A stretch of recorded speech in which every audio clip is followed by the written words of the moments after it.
I am excited about today's topic, how ESG is impacting business and what lessons the salon industry can learn from other industries who are farther along the journey than we are. And I am extremely happy to have Gihan Hyde with us, founder of CommUnique and one of the leading authorities in Europe on ESG. So thank you, Gihan, for being here with us today. Thank you, Valerie, for having me. I'm very excited, I must admit. This is very exciting. Oh, thank you. So, and yeah, could you give us a brief introduction about yourself? Sure. So, hi, everyone. My name is Gihan Hyde, as Valerie was just mentioning, and I am the founder and CEO of CommUnique. We are an ESG advisory firm that offers two services. The first one is engaging suppliers and employees ahead of your ESG commitments and ESG rollout of your strategy. The second service is ESG training and sustainability mindset change training, meaning that we help you to understand what is the difference between ESG, what is the role of your leadership in this process. As an individual, I'm the sustainability mentor for Accenture's Innovation Lab in the UK. I am the board advisor for equitable growth for B Corp UK. I'm also LinkedIn top ESG voice and the lead lecturer for all things ESG for this Chartered Institute of Public Relations, PwC Academy in the Middle East, and hopefully very soon I'll be starting my role as the engagement lecturer for Oxford University as well. Oh, wow. That's an impressive journey and very inspiring. So thank you so much for sharing that with us. So, but let's go to ESG. So what is ESG really? So, and if it is done correctly, how should it impact your business? Okay, so let's begin with defining what ESG is, because unfortunately at this moment of time, a lot of us are confusing ESG with sustainability. They're similar, but very dissimilar as well. ESG stands for environmental, social, and governance. Environmental are all of the initiatives that you as an organization will be taking in order to showcase that you care about the planet. So these initiatives, normally there are 22 initiatives that organizations take, and they will vary from carbon reduction, from water reduction, all the way to calculating your, and offsetting your carbon, for example. Social, i.e. the S, is all about how are you as an organization treat the individuals and the humans that interact with you, starting from your employees to your communities, to your shareholders, to your suppliers, and the list goes on. Initiatives that fall under social will include employee well-being, your diversity and inclusion of your employees, community initiatives, for example, female empowerment. So these are all the social impact initiatives that normally organizations undertake. In total, there are around 23 initiatives. Oh, wow. The G, which for me is the most important part of ESG, stands for governance. Governance is all about how are you as an organization being governed? How do you make sure that you are operating in the most ethical way possible? So the initiatives under those are around 25 initiatives, and they vary from what is the power that the board have amongst themselves? What is the diversity of the board from a gender point of view and a socio-economical background point of view? But also, what are the compliance processes and policies that you have in place? Okay. So this is what ESG stands for. The reason why everyone right now is really focused on ESG as a terminology is because it's they're being pressured by the investors, by the shareholders, and most importantly, by the regulators. At this moment of time, we have more than 100 regulations around the world forcing large organizations to report on their ESG.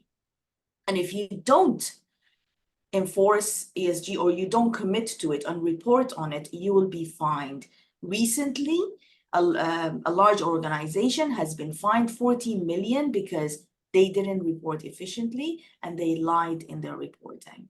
So this is where we come in as individuals, and this is where we come in as suppliers.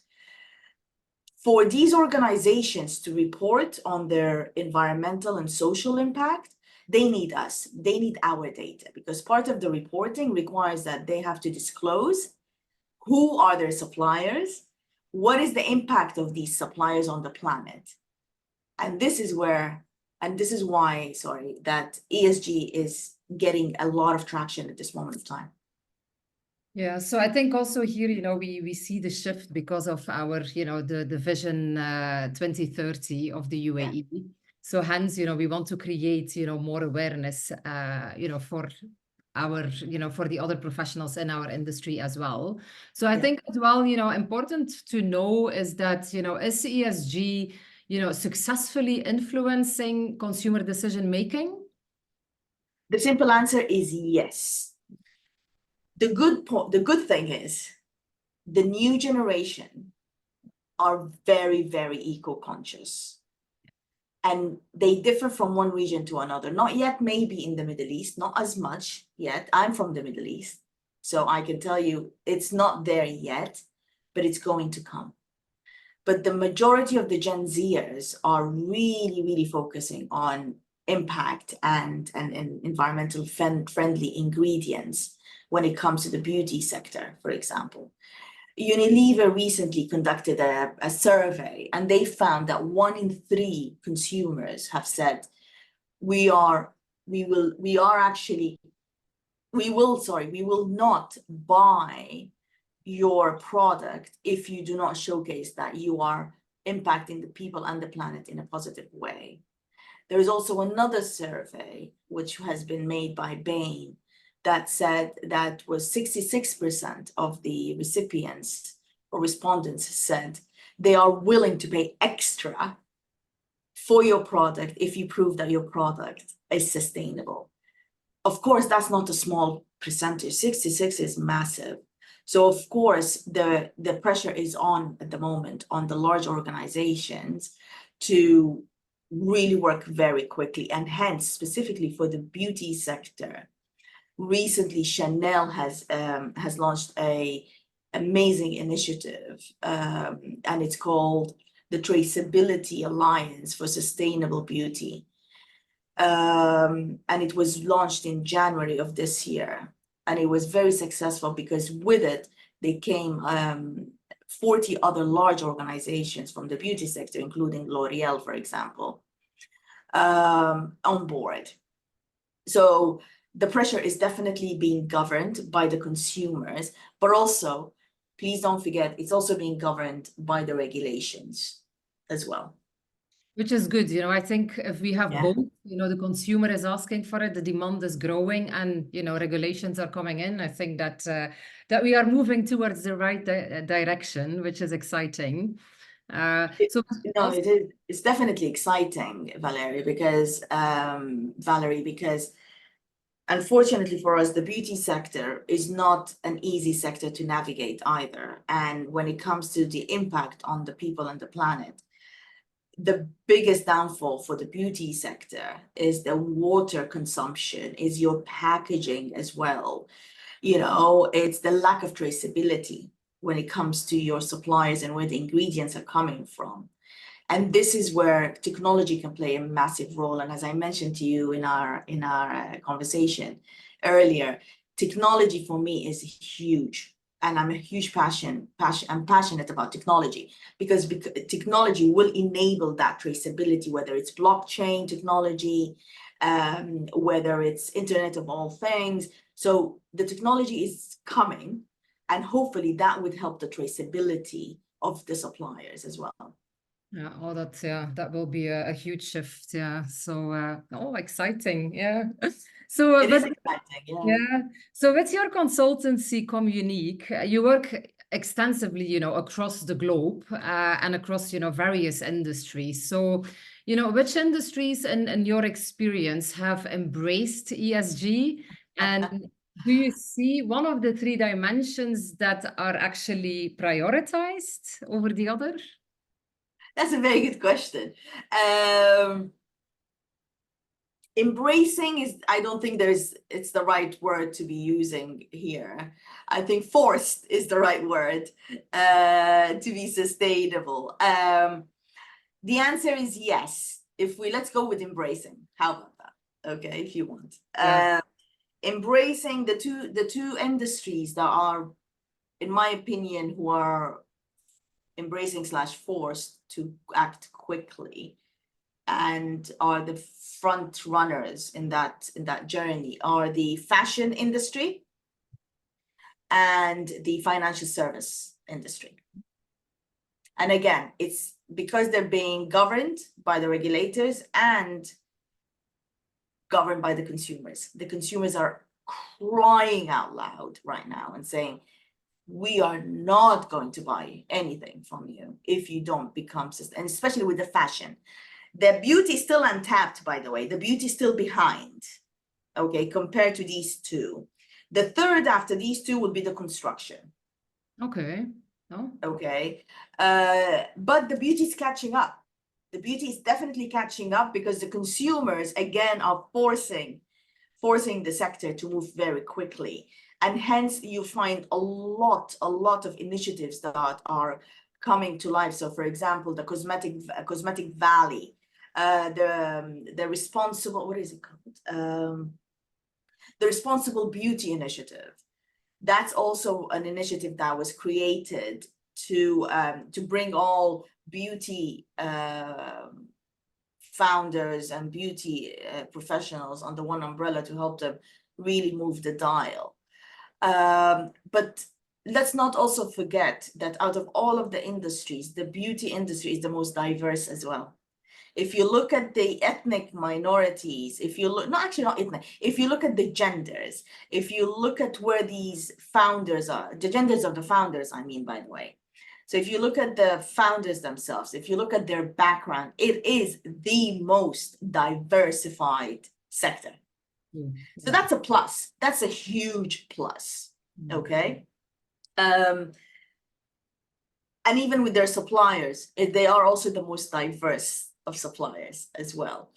Now, you've asked me which aspect of ESG is being communicated or focused on the most. Let's start with which ESG aspect is being pushing the agenda at the moment. It would be the environmental impact. I thought so. The environmental impact. So if you even, and this is something I'm absolutely torn about, and I've been shouting left, right, and center, and I've been advising my clients to balance it. You can't have all of your communications be focused on environmental, because environmental is a very technical topic. Your consumers won't relate to it. As human beings, if we don't feel the impact, we don't know how to join you in that journey. Okay. And hence, when a company says, oh yes, we've reduced our carbon by 20%. If you ask Gihan in the street, what does that mean? She will have no clue. Have no clue.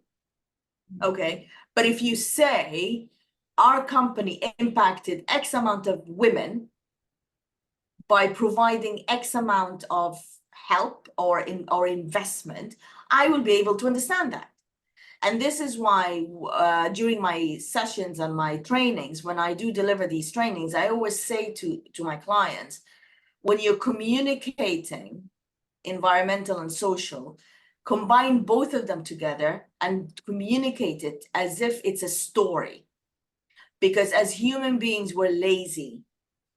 To be efficient, we need a story, because otherwise we will be forced to analyze every process of what you're trying to say. But if you give me a story, a coherent narrative, I will understand what you want from me, and I will understand how I can help you.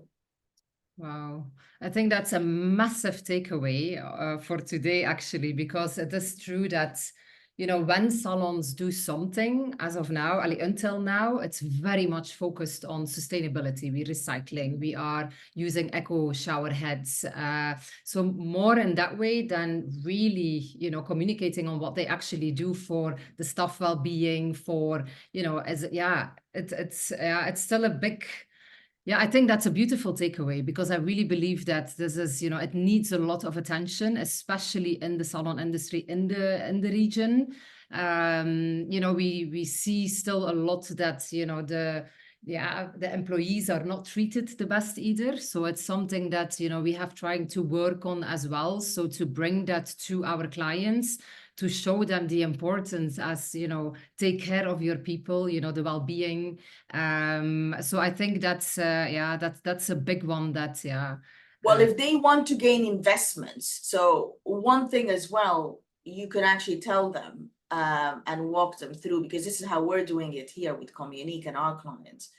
If these salons want to grow, they need investments. Yeah.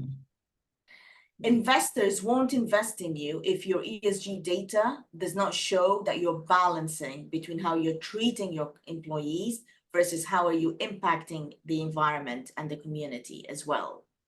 And this is something I didn't mention in the beginning. ESG as a concept is not for you and I as individual. ESG is a set of data that investors would look at to determine how are you impacting the people and the planet? What are the risks associated with your operations and how you're running your business? And based on that, they will make their decision whether or not you are you are worthy of their investment. So the target market for ESG data is not you and I. It is the investors, the regulators, and the shareholders.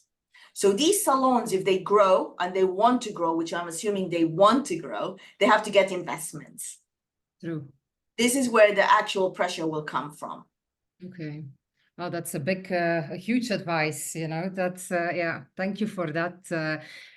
But then for those that actually still need to start, you know, so what would be, you know, your tips, the best tips that you can give on how to kickstart, you know, the ESG journey, you know, as a business?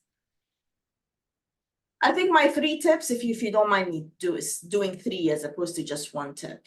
For sure. Okay, because I like to work in 3s. For free, yeah. The first tip is don't rush it. Okay. Don't try to do everything at one time. Take step by step. Look at it as a phased process, okay? And when you're looking at the phase process, always ensure that your purpose and your values and your strategy are aligned with these phased processes, okay? The second tip is engage from the beginning, even while you're thinking about becoming sustainable. Engage your suppliers and engage your employees from that point. And this is where we will come in to help you to engage, okay? Explain to your suppliers why you're becoming sustainable. Explain to your employees what is the role that they will be playing in that process. Bring them with you from the beginning, because we as humans, we like to feel important. We like to feel valued. And what better way to make everyone feel important and valued than to bring them with you from the beginning? Okay. The third tip I have is when you decide to announce that you are becoming ESG compliant or a sustainable business, before you communicate it, make sure your data and your information is correct. How do you do that? Test it. Test it internally with your employees to make sure that you have the right data. Test it externally with your suppliers, or get a consultant in as a fresh eye to help you with that. Because if you don't test it and you are caught, you will be reprimanded by losing your reputation. We have just, and the proof is in the pudding at the moment. Unilever has now, they've misled with a couple of announcements. They've been fined millions of pounds, and that's Unilever, the pinnacle of sustainability. Okay, they've been fined. That cost them a lot from a reputational damage point of view. Who else? There is so many other examples I can pull out for you. But also look at your competitions, look at what are the best practices out there, and then collaborate. Collaboration is key as well. So in addition to making sure that your communication is right, also collaborate with your peers, collaborate with industry leaders, with thought leaders, so that you will be able to get the communications correctly. And these are my tips. Well, these are amazing and very beautiful tips. So yeah, I think there's been so much information, and I think our industry needs to hear a lot about it and more about it. So I'm really excited that again you took the time to share with us some of your knowledge, because there is so much. So, and I can't wait to explore more, and to, hopefully as well, that we can bring your expertise to the salon professionals, maybe in May when you are in the region. I am in the region, yes. I'm in the region from the 19th to the 23rd of May. So I can't wait to see you in person as well. So looking forward to that. So thank you so much for your time, and let's connect very soon again. Inshallah. Thank you so much for having me once again. Thank Take care. you.